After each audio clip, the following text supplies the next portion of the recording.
అప్పుల బాధలు వెంటాడుతున్నాయా? అయితే 6 JVR వారి జాతిరత్నాలు ధరించండి. వెల్కమ్ బ్యాక్ టు మనం టీవీ. నేను మీ పవన్ పేస్వాడ. మనతో పాటు అడ్వకేట్ రజనీ గారు ఉన్నారు. మేడంతో మాట్లాడదాం. మేడం నమస్కారం. నమస్తే అండి. ఇప్పటికే మద్యం కుంభకోణం కేసులో 7గురు అరెస్ట్ అయి రిమాండ్లో ఉన్నారు. మరికొంతమంది ఆరోపణలు ఎదుర్కొంటా ఉన్నారు. ముఖ్యంగా వైసీపీ కీలక నేతలు. ఇప్పుడు చెవిరెడ్డి పేరు కూడా ఈ మద్యం కుంభకోణం కేసులో వినపడతా ఉంది. ఎలా చూడాలి మేడం? వైసీపీ పార్టీలో ఉన్న కీలక నేతలందరూ ఈ మద్యం కుంభకోణంలో పాలు పంచుకున్నారా అనే విధంగా ఒక్కొక్క పేరు బయటకు వస్తా ఉంది. ఎలా చూడాలి మేడం? సార్, అసలు ఇంతమంది పేర్లు బయటకు వస్తున్నాయని మీరు అంటున్నారే, జే బ్రాండ్స్ అధినేత పేరు రాజ్ కసిరెడ్డి గారు బయటికి చెప్పలేదా అండి? విజయసాయి రెడ్డి గారు చెప్పలేదా? What ever it may B, అక్కడ అసలు ఏం జరుగుతుందంటే, అసలు నా సంతకమే లేదు, నన్ను ఎట్లా అరెస్ట్ చేస్తారు?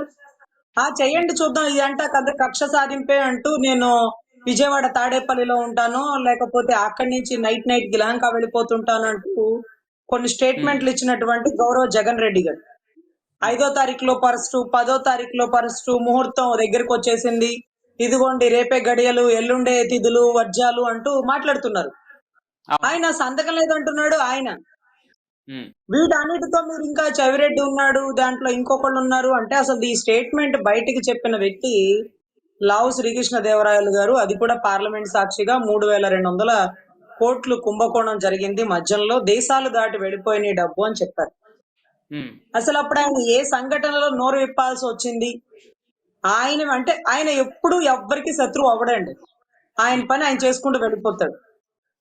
అట్లాంటి వ్యక్తి ఆ స్టేట్మెంట్ ఎందుకు ఇచ్చాడు, దానికి ముందు ఏం జరిగింది, కొంచెం బ్యాక్గ్రౌండ్ ఎంక్వైరీ చేసుకుని మనం వెరిఫికేషన్ లోకి వెళ్తే, విడుదల రజనీ గారు నా ఫోన్ రికార్డింగ్ ట్రాప్ చేశాడు, నా పర్సనల్ లైఫ్ లోకి వచ్చేస్తున్నాడు అంటూ కొన్ని స్టేట్మెంట్లు ఇచ్చి ఆయనలోని ఈగోని రెచ్చగొట్టింది. నేను ఎప్పుడు ఆడవాళ్ళని ఇర్రెస్పెక్టివ్ గా ప్రవర్తించనమ్మా, మీరైనా నా ఇంట్లో నా తల్లి చెల్లైనా అందరూ నాకు ఒకటే, నా గురించి అలా మీరు అసత్య ప్రచారాలు చేయకండి, మీరు ఎవరి డిఎస్పీ ద్వారా అయితే నేను కాల్ రికార్డ్ తెచ్చానన్నారో ఆ డిఎస్పీ గారితో మాట్లాడండి అంటూ అక్కడ కొన్ని స్టేట్మెంట్లు ఇవ్వడం జరిగిందండి.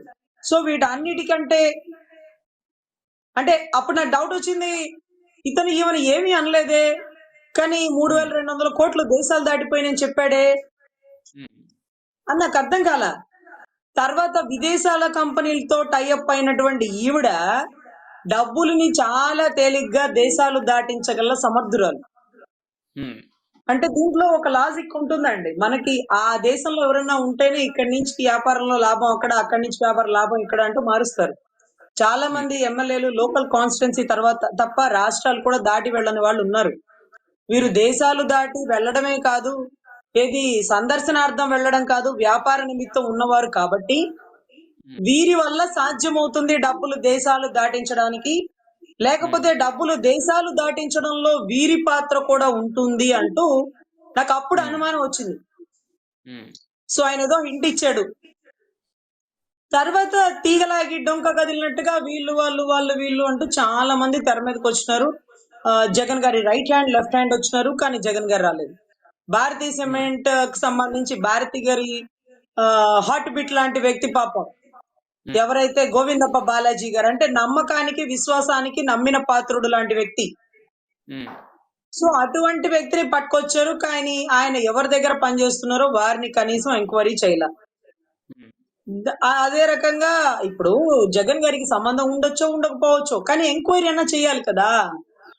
ధనంజయ రెడ్డి, కృష్ణమోహన్ రెడ్డి ఎవరి దగ్గర పనిచేస్తున్నారో వారినైనా ఎత్తాలి కదా.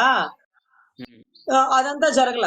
మీరు ఇప్పుడేంటో తెర మీదకి చెవిరెడ్డిని వచ్చేస్తున్నారు. వాళ్ళ సంతకాలే లేనిది వీళ్ళ పాత్ర ఉంటుందా?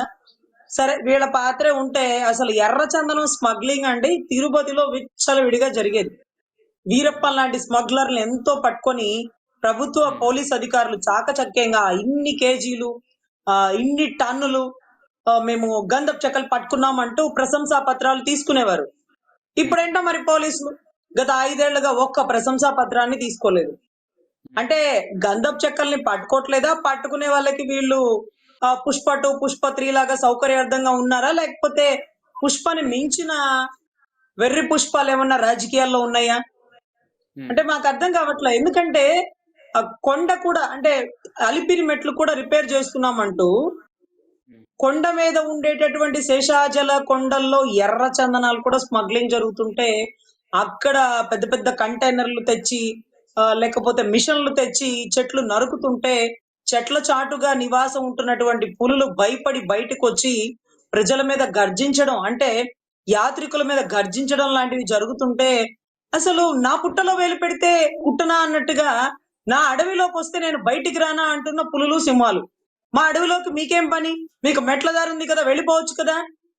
ఎవరు అడవుల్లోకి వెళ్ళి తొంగి చూడరండి. కానీ ఎవరు వెళ్తున్నారు? స్మగ్లర్స్ వెళ్తున్నారు. అవి భయభ్రాంతులకు గురై బయటికి వస్తున్నాయా లేదా వాళ్ళ మీద దాడి చేయడానికి ప్రయత్నిస్తాయా? Whatever it may be. So ఇవన్నీనండి అంటే రెడ్ శాండిల్ స్మగ్లింగ్ లో కీలక పాత్రగా ఉన్నటువంటి చెవిరెడ్డి గారు, ఎన్నో భూములు అక్రమార్జనగా గవర్నమెంట్ భూముల్ని ఆక్యుపై చేసిన చెవిరెడ్డి గారు, అదే రకంగా అక్కడ ఒక వైసీపీ అభ్యర్థి గెలిచినారండి ఎంపీ అభ్యర్థిగా. దొంగ ఓట్లు నమోదులో అక్కడ ఉండేటటువంటి కమిషనరు, పోలీసులు అందరూ సస్పెండ్ అయిపోయారు. పాపం కమిషనర్లు, పోలీసులకి అంత అత్యుత్సాహం ఏంటి దొంగ ఓట్లు నమోదు చేయించడంలో? దీని వెనకాల తెర వెనకాల ఉన్న సూత్రధారులు, పాత్రధారులు ఎవరు? సో అక్కడ చెవిరెడ్డి గారు, తర్వాత భూమన కరుణాకర్ రెడ్డి ఆయన కొడుకు, చెవిరెడ్డి గారి కొడుకు, వీళ్ళందరూ. అసలు మీకు తెలిస్తే పద్మావతి మహిళా యూనివర్సిటీలో విశ్వవిద్యాలయంలో ఉన్నటువంటి బ్యాలెట్ ఓటింగ్, అదేదో ఓటింగ్ ఉంటది కదండి, ఈవీఎం మిషన్లు అక్కడ స్టోర్ చేస్తుంటే అక్కడ కూడా వెళ్లి పులివర్తి నాని గారి మీద దాడి చేసిన వీడియో, ఆయన గాయపడినటువంటి పరిస్థితి మీరు అందరూ వీడియోలో చూసినారండి. అంటే అంత అమానుషంగా నడి రోడ్డు మీద మీరు ఇలా చేస్తున్నారే, ఇది బీహార్ లో ఇలా ఉంటుందని మీరు చూపిస్తున్నారా? రాక్షస పాలన, కీచక పాలన అంటే ఇదేనా? సో మీలాంటి వారు ఇంకా కూడా సొసైటీలో వైట్ కలర్ లాగా తిరుగుతూ ఉన్నారు. పాపం చిన్న చిన్న పర్సులు, గొలుసులు దొంగతనాలు చేసిన వాళ్ళు లోపల ఉన్నారు. మీరేమో మనుషుల్ని ఏకంగా లేపేస్తారు, కప్పెట్టేస్తారు, గంధపు చెక్కలు స్మగ్లింగ్ చేసేస్తారు, దొంగ ఓట్లు పుట్టి చేస్తారు, అక్రమాస్తులు చేసేస్తారు. కొండ మీద వెంకటేశ్వర స్వామికి దీటుగా కొండ కింద మీరు ఇంకొక వెంకటేశ్వర స్వామిని పెట్టి డబ్బులు స్వాహా అనిపిస్తారు. మరి మీలాంటి వాళ్ళు బానే ఉన్నారే. అసలు ఏ తప్పు చేయకుండా జైల్లో మగ్గిపోతున్న వాళ్ళకి బెయిల్ రాక అల్లాడిపోతున్నారు. అసలు మాకు అర్థం కావట్లే ఏది నిజం, ఏది అబద్ధం, ఏది న్యాయం, ఏది ధర్మం, ఏది చట్టం. సో చాలా మంది ఇప్పుడు మీరు చెప్తున్నట్టుగా చెవిరెడ్డి గారికి మద్యం కుంభకోణంలో పాత్ర ఉందా అంటే, మద్యం కుంభకోణాలు జే బ్రాండ్స్ అధినేతే నా సంతకం లేదంటున్నారు. కానీ ఇంతమంది తెర మీదకి వచ్చారు. ఇన్ని కోట్లు కమిషనేనండి, కమిషనే ఇన్ని కోట్లు. మిథున్ రెడ్డి గారు అయితే అసలు ఏ స్కామ్లు ఉన్నాయని మీరు దీని గురించి ప్రస్తావిస్తారంటున్నాడు, ముందస్తు బెయిల్ వేసుకున్నారు. కానీ జగన్ రెడ్డి గారు మంచి ప్రభుత్వం మీద ఉండేటటువంటి మంచి నమ్మకంతో ఆయన కనీసం బెయిల్ కూడా ముందస్తు బెయిల్ వేసుకోవాలి. మనం అనుకుంటున్నాం అరెస్టులు జరిగిపోతే రేపు ఎల్లుండి అని. ఆయనకి తెలుసు ఈ కూటమి ప్రభుత్వం చాలా మంచి ప్రభుత్వం, నా జోలికి రాదు, మా వాళ్ళ జోలికి రాదు. ఇక్కడ చిన్న చిన్న పోరగాళ్ళు పాపం దళితులు చిన్న చిన్న తప్పులు చేసిన వాళ్ళు వాళ్ళని కొడతారేమో, మా జోలికి పెద్దవాళ్ళ జోలికి రారు, పెద్దవాళ్ళ జోలికి రారు అనేటటువంటి ఒక మెసేజ్ వెళ్తుందండి. మంచి, ఎందుకంటే మంచి ప్రభుత్వం కదా. మనం వాళ్ళు సిద్ధం అంటూ యుద్ధానికి స్టిక్కర్ అతికిస్తే మేము మంచి వాళ్ళం అని అంబటి రాంబాబు గారు రోడ్డు మీద రెంకెలేసిన, విడుదల రజనీ గారే కారు మెచ్చేది అని పోలీస్ ఆఫీసర్ ని బెదిరించిన, వాళ్ళిద్దరిని అరెస్ట్ చేయలేదు కదా.